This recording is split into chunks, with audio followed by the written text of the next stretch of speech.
자, 그러면 비동기식 통신 한번 해볼게요. 비동기식 통신은 동기식 통신보다 조금 더 까다롭습니다. 자, 일단은 어싱크라는 함수부터 위에서 만들고 진행할게요. 자, 스크립트 펑션 함수의 이름은 async. 자, 이 안에서요 var xhr이라는 변수 하나를 선언하고 값은 초기화하지 않겠습니다. 그러니까 현재 xhr은 undefined겠죠. 자, 그 다음에 if window.active x object. 자, 이 대문자 소문자 구별 주의해주세요. a랑 x랑 o가 대문자고 나머지는 소문자입니다.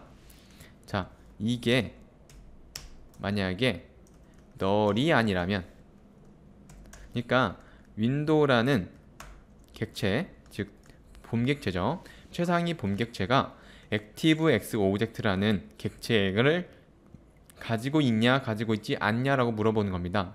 가지고 있지 않으면 null이니까 이 문장은, 이 if문은 실행되지 않겠죠.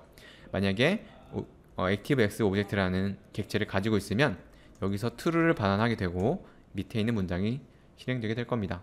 자, XHR은 new ActiveX Object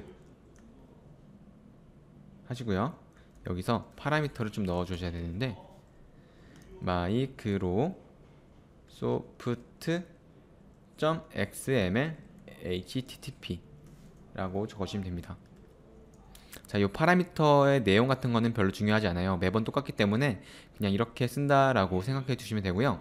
여기서 지금 제가 new라는 키워드 썼죠. 자바에서도 new라는 키워드가 있죠. 그때 객체를 생성할 때, 이런 클래스로부터 객체를 생성할 때 new라는 키워드를 씁니다. 자, 자바스크립트도 마찬가지로 객체 지향 언어예요. 그래서 클래스라는 개념이 있고 객체라는 개념이 있는 거죠. 이때 ActiveX Object라는 이 클래스를 통해서, 그죠? 객체를 하나 생성한 겁니다. 그때 이런 값을 파라미터로 넣어주게 된 거고요. 자, 지금 우리가 무슨 일을 한 거냐면 xhr이라는 변수에 객체를 하나 담은 겁니다. 그죠? 이 xhr이라는 객체를 통해서 우리는 비동기식 통신을 하겠다는 겁니다. 자, 근데 요 ActiveX Object, 요거 많이 좀 들어봤죠? ActiveX. 자, ActiveX Object라는 것은 익스플로러라는 브라우저, 그러니까 마이크로소프트가 개발한 익스플로러라는 브라우저에만 있는 그런 객체입니다. 그러니까 익스플로러 브라우저에서는요, 윈도우라는 객체가 ActiveX Object라는 요 클래스를 가지고 있어요. 처음부터. 자, 그렇기 때문에 이런 식으로 비동기 통신에 사용되는 요 XHR이라는 객체를 만들 수 있는 겁니다. 자, else. 자, else면 어떻게 되죠? 이 부분이 false죠. 이 부분이 false라는 것은 현재 브라우저가 익스플로러가 아닌 그 외의 것이라는 겁니다. 뭐 크롬이나 파이어폭스, 사파리 뭐 이런 애들 있겠죠. 자, else라면 XHR을 이 방식으로 생성하는 게 아니라 new XML http request라는 클래스를 통해서 요 XHR이라는 객체를 생성합니다. 그러니까 특이하게 좀 익스플로러만 이런 방식을 사용하고 있고요. 나머지 브라우저들은 다 이 방식을 사용하고 있어요. 자, 그렇게 된 이유를 간략하게 말씀드리면, 사실 원래 넷스케이프라는 그런 브라우저와 이 익스플로러라는 브라우저가 서로 양강구도였는데 넷스케이프가 져요. 그 브라우저 싸움에서 지고 윈도우가 이제 승리를 하게 되어서 윈도우가 완전 독재를 합니다. 이 브라우저 시장을 완전 점령을 하고 독점을 하게 돼요. 자, 그 다음에 그 넷스케이프에서 몇몇 우수한 개발자들이 나와서 모질라라는 그런 단체를 만들고요. 그 모질라라는 단체에서 파이어폭스라는 그런 또 유명한, 많이 쓰이는 브라우저를 개발합니다. 근데 모질라에서 개발한 그 브라우저 체제가, 플랫폼이 오픈소스이기 때문에 뭐 구글에서도 그것을 갖다가 크롬이라는 것을 만들고 애플에서도 그것을 갖다가 사파리라는 그런 브라우저를 만든 겁니다. 자, 그렇기 때문에 지금 보통 조상을 따라가면 넷스케이프가 있고 이런 식으로 익스플로러가 있는데요. 익스플로러는 계속해서 명맥을 이어가고 있고, 모질라라는 조상을 가지고 있는, 넷스케이프라는 조상을 가지고 있는 나머지 브라우저들이 있는 겁니다. 근데 아직도 이 익스플로러가 기능에 비해서 제일 많이 쓰이긴 하죠, 전 세계적으로. 왜냐면 마이크로소프트가 워낙 막강한 영향력이 있으니까요. 자, 그럼 어쨌든 그건 여담이었고요. 이 밑으로 가게 되면 여기서 XHR은 채워져 있을 거죠. 그러니까 이 방식이든 어쨌든 XHR이라는 변수에는 객체가 담겨져 있을 거예요. 그 객체는 뭐 액티브 X 오브젝트일 수도 있고 XML, HTTP 리퀘스트일 수도 있겠죠. 자, 그럼 여기서 우선 XHR이라는 객체를 사용하기 전에 var 하신 다음에요. HTTP 메소드라고 변수 하나를 선언하면서 값을요 포스트로 담아줍니다. 자, 포스트 익숙하시죠? 전송 방식을 이런 식으로 정해줄 수 있는 거예요. 만약에 저희가 여기서 get이라고 이렇게 get이라고 적어주면은 get 방식으로 통신을 하겠다는 거고요. 여기서 post라고 적어주시면 post 방식으로 이런 식으로 통신을 하겠다는 겁니다. 그러니까 우리가 표면적으로도 get 방식이랑 post 방식 둘 중 하나를 사용해서 이렇게 서버랑 통신할 수 있죠. 그런데 이렇게 안 보이는 쪽 뒤쪽에서도 이벤트 루프라는 애가 이런 식으로 통신할 때도 이런 식으로 포스트 방식이나 get 방식을 활용한다는 거겠죠. 자, 그리고 var http url이라고 적어주세요.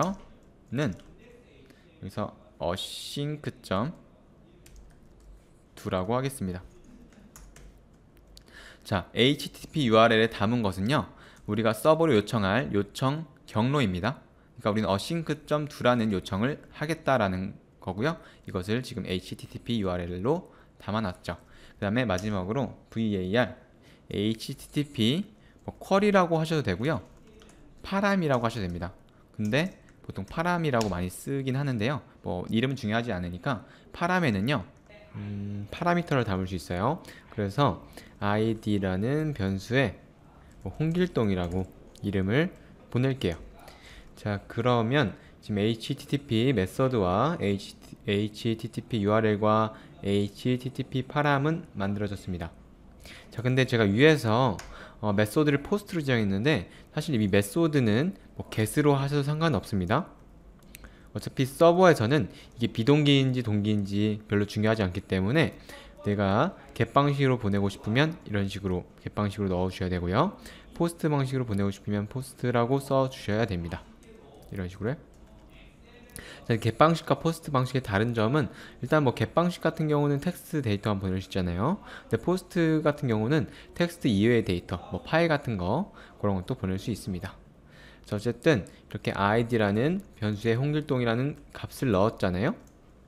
자, 그러면 이제 밑에서 XHR 우리가 위에서 만들어 놓은 요 XHR이라는 객체를 사용해서 그래서 open이라는 메서드를 호출합니다. 자, open이라고 해서 여기서 http 메소드 파라미터로 넣어주시고요. http url 파라미터로 넣고 http 파람도 파라미터로 넣습니다. 파람은 나중에 넣어야 되겠네요. 자, 두 개만 넣고 여기서 true라고 적어주시면 현재 open이라는 메서드가 함수죠. 죄송해요. 함수가 호출되면서 요러한 파라미터를 넣어줬는데 현재 메서드 넣어줬고요. 이 post라는 값 넣어줬습니다. 그리고 url 내가 요청을 할 경로 마지막에 제가 true라고 넣어줬는데 여기서 true라고 하면은 비동기 방식으로 통신을 하겠다라는 거거든요. 그럼 false는 뭘까요? false는 동기 방식입니다. 그러니까 사실 AJAX라는 것은 비동기 방식으로 통신할 수도 있고 동기 방식으로 통신할 수도 있어요. 근데 우리가 AJAX를 쓰는 이유는 비동기 방식으로 통신을 하기 위해서잖아요. 그래서 일단 여기서 true라고 적어주겠습니다. 자, 그 다음에요. xhr.setRequest header라는 게 있거든요. 해가지고 이 또 함수를 호출하면서 파라미터로 content type 자, 두 번째 파라미터로 application 하시고 슬러시 하시고 x www 다시 폼 다시 url encoded라고 적어주시면 됩니다. 자, 지금 리퀘스트, 즉 요청 객체의 헤더를 작성한 거예요. 그러니까 내가 보낼 요청에 대한 정보, 그런 것들을 여기서 좀 적어준 건데, 컨텐트 타입이 요 타입이라는 거예요. 지금 저희가 보낼 데이터가, 그죠? 보낼 데이터가 요 아이디는 홍길동이라는 건데, 이것의 타입을 명시해 주는 거라고 생각하시면 되겠습니다. 항상 똑같이 쓸 거니까 뭐 그렇게 중요한 내용은 아니에요. 자, 저희가 여기서 위에서 오픈을 했잖아요. 자, 오픈을 하는 것은 게시를 하는 겁니다. 그러니까 예를 들어서 음식점이 있다고 칠게요. 음식점은 손님한테 음식을 팔아야 되잖아요. 그래서 처음에 음식점이 문을 여는 거라고 생각하시면 되겠습니다. 나중에 그럼 여기서 음식점이 손님에게 뭔가 음식을 만들어서 제공하는 것은 xhr.send, 그러니까 AJAX 통신을 시작하는 거죠. 보내는 겁니다. 내가 만든 그런 내용들을 보내는 거예요. 그때 여기서 파라미터를 넣어주시면 되거든요. http 파람을 넣어주시면 됩니다. 자, 근데 아직 위에서 해야 될 게 남았어요. xhr.on ready state change라는 게 있는데, 여기에 이런 식으로 이벤트를 달아줘야 됩니다. 자, on ready state change라는 놈은 좀 뒤에서 보시면 아실 거예요. 여기서 if xhr.ready state가 4일 때, 자, xhr이라는 객체는 ready state라는 놈이 있는데, 이 놈은 우리가 지금 서버로 뭔가를 요청하잖아요. 그래서 요청하는 준비 기간 동안 이 ready state라는 의 값이 1, 2, 3, 4 이런 식으로 바뀝니다. 그러니까 뭐 준비할 때는 1, 뭐 준비가 어느 정도 됐을 때는 2, 뭐 하다가 나중에 이 ready state가 4라는 것은 서버로부터 어떠한 응답을 받았다라는 내용입니다. 자, 그러면 위에 있는 이 on ready state change라는 애는 이 xhr.ready state가 변동될 때마다 실행되게 하는 그런 이벤트예요. 그래서 ready state가 변동될 때마다 이 함수가 실행되는 겁니다.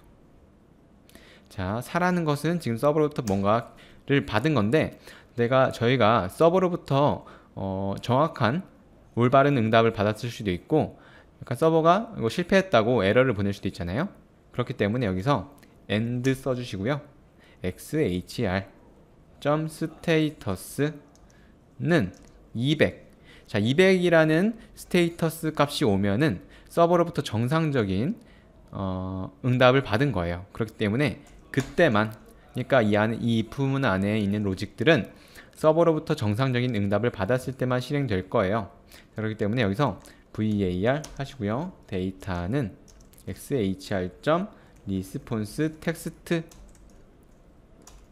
자, 요겁니다. 자, 서버로부터 제대로 된 응답을 받았으면은 response text라는 멤버 변수에 서버로부터의 서버가 응답한 데이터가 저장이 됩니다. 자, 그것을 이 date라는 변수에 담았고요. 그리고 나서 달러 하고 가로 열고 여기서 jQuery 쓸 건데요. 샵 하신 다음에 headline 이라고 하시면 저희가 밑에서 만들어 놓은 이 h1 태그를 이쪽으로 jQuery 객체로 만드는 거고요. 자, 점 하시고 텍스트라는 함수를 쓸 겁니다. 자, 텍스트라는 함수는 태그 안쪽에 있는 요 것들 있잖아요. 요 글씨를 내가 바꾸겠다라는 건데, 그것을 데이터라고 합니다. 아, 제가 위에서 데이터라고 적었네요. 데이터예요. 사실 이거 그냥 이 리스폰스 텍스트 그대로 바로 넣어줘, 이거 복사한 다음에 그대로 바로 넣어도 상관없습니다. 자, 근데 이렇게 변수에 한번 더 담아가지고 좀 더 명확하게 한 거고요. 자, 그렇게 되면은 이런 식으로 서버로부터 정상적인 응답을 받았을 때 실행될 함수도 정의해줬고요. 서버로 send를 했습니다. 즉 요청을 시작한 거예요, 여기서. 자, 그럼 서버로부터 응답이 잘 오게 되면 이 함수가, 우리가 미리 정해놓은 이 함수가 실행될 거고요. 그때 ready state가 4이면서 또 정상 응답인 200이 오면 이런 식으로 서버로부터 받은 데이터를 가지고 이 h1 태그 안에 집어 넣어주는 것입니다. 여기서 XHR 스테이터스가 해당 요청은 내가 처리를 할 수 있는 게 아니다 라는 것은 404예요. 그리고 500 같은 에러는 서버 쪽에서, 서버 내부에서 발생한 에러고요. 그 외에 뭐 400 그리고 뭐 여러가지 또 에러가 있습니다. 근데 주로 보이는 게 404랑 500 에러죠. 자, 그러면 이제 서버로 전송을 한 거고요. 그럼 서버에서는 async.do라는 요청을 받을 준비를 해놔야 됩니다. 자, 이게 없으면은 404 에러가 떨어질 거예요. 여기 스테이터스가 404가 될 겁니다. 자, 그러니까 이 요청을 받기 위해서 서블릿 하나 더 만들어 볼게요. 서블릿 패키지에서 new 서블릿. 자, 클래스 네임은 async 서블릿이라고 정해줍니다. 자, 그리고 next 하시고요. 자, URL 매핑을 edit을 할 건데 여기서 async.do 라고 한 다음에 OK. 자, next 두 포스트 두 개 빼고 서비스 클릭 그리고 생성자 빼고 피니시. 자, 그러면 서비스 안에서 해야 될 것은 일단은 파라미터를 받아야겠죠. 왜냐면 보내는 측에서 파라미터를 보냈기 때문에 request.set character encoding을 합니다. 포스트 방식으로 왔으니까요. UTF-8로 해주시고요. 그 다음에 써줄 코드가 있는데 사실 이것은 요 syncservlet.java에서 요 두 개 줄을 복사를 한 다음에 이쪽에서 붙여줍니다.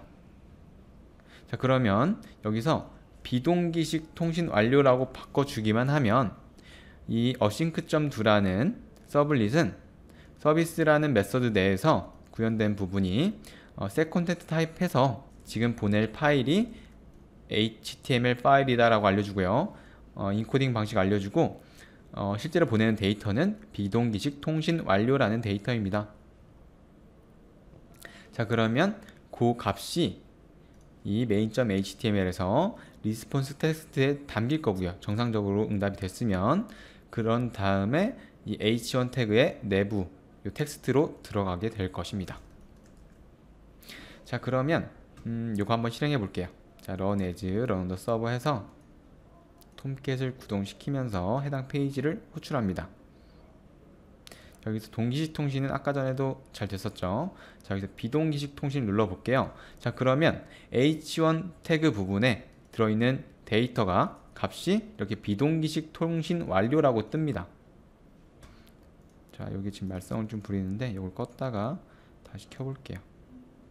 자, 비동기식 통신 완료라고 잘 뜹니다. 제가 한번 다시 한번 해볼게요. F5 누르시고요. 현재는 메인 페이지입니다잖아요. 자, 이때 이 URL 창이 바뀌는지 바뀌지 않는지 잘 봐주세요. 비동기식 통신 눌렀을 때 URL 창은 바뀌지 않았습니다. 즉 외부적으로, 즉 표면적으로는 서버로 요청을 하지 않은 것처럼 보이는데요. 요 내부적으로, 즉 비동기식으로 서버와 통신을 하게 된 겁니다. 이벤트 루프가 해준 거겠죠. 자, 그렇기 때문에 이렇게 내용만, 이 h1 태그의 내용만 바뀌게 된 것이라고 볼 수 있어요. 자, 동기식 통신은 당연히 URL이 바뀌죠. sync.do로 바뀌죠. 하지만 비동기식 통신은 전혀 아무런 변화도 없습니다. 지금 동기식 통신 같은 경우는 여기서 표현해야 될 게 많다면, 예를 들어서 뭐 데이터베이스도 들려야 되고 여러 가지 로직을 수행해야 된다면 이게 약간 서버로부터 응답을 받는 시간이 살짝 딜레이가 생겨서 뭐 깜빡하는 정도? 아니면 깜빡하고 이 페이지가 만들어질 거예요. 이 페이지에서 표현해야 될 내용이 많다면. 자, 근데 비동기식은 내부적으로 서버랑 통신하는 거기 때문에 뭐 깜빡 이런 거 없어요. 그냥 안에 있는 내용만 살짝 바뀌게 되는 겁니다. 비동기식이기 때문에 이렇게 서버랑 통신하는 도중에도 사용자는 아무런 렉 같은 거, 그러니까 딜레이 같은 걸 못 느끼고요. 자기가 하고 싶은 거 다 할 수 있습니다. 자, 이런 차이점이 있다고 알아두시면 되겠어요. 자, 그러면 다시 이클립스로 돌아가서요. 현재 포스트 방식으로 보냈잖아요. 그럼 get 방식으로 보내볼게요. get 방식은 조금 달라요. 여기서 get이라고 적어주시고요. 그죠? 이때 그 get 방식에서요. 우리 URL에 파라미터 같이 합쳐서 보내잖아요. 자, 그래서 여기서 이런 식으로 바꿔줘야 됩니다. http URL은 http URL 플러스 여기서 물음표 넣어주셔야죠. 그죠? 자, 그리고 여기에 나머지 http 파람 이런 식으로 URL과 이 파라미터를 합쳐줘야 됩니다. 자, 그 다음에 여기서 ASHR 해서요, 샌드에서 이렇게 파라미터를 보내는 게 아니라요, 여기에 널을 보내주면 돼요. 이렇게 보내주지 않아도 되고요, 이런 식으로 아예 쓰지 않아도 되고 여기에 널을 보내주셔도 됩니다. 자, 그게 이 get 방식과 포스트 방식의 차이점이었고요. 결과는 아마 똑같을 거예요. 네, 이렇게 하시고 세로 고침 하신 다음에 비동기식 통신하시면 이제 get 방식으로 서버로 간 거예요. 자, 그럼 서버에서 우리가 콘솔에 출력을 했었나요? 잠시만요. 여기서 네, 저희가 파라미터를 받는 작업을 아예 안 했네요. 제가 실수를 했습니다. 스트링 하시고요. id는 request.get parameter 해서 여기서 id를 받아 볼게요. 자, 그러면 이것을 sysout해서 id를 한번 출력해 보겠습니다.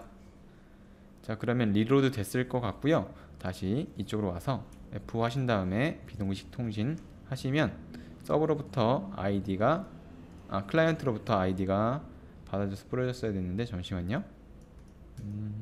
다시 한번 얘를 다시 서버를 키면서 호출해 볼게요. 아직 적용이 안 된 것 같은데.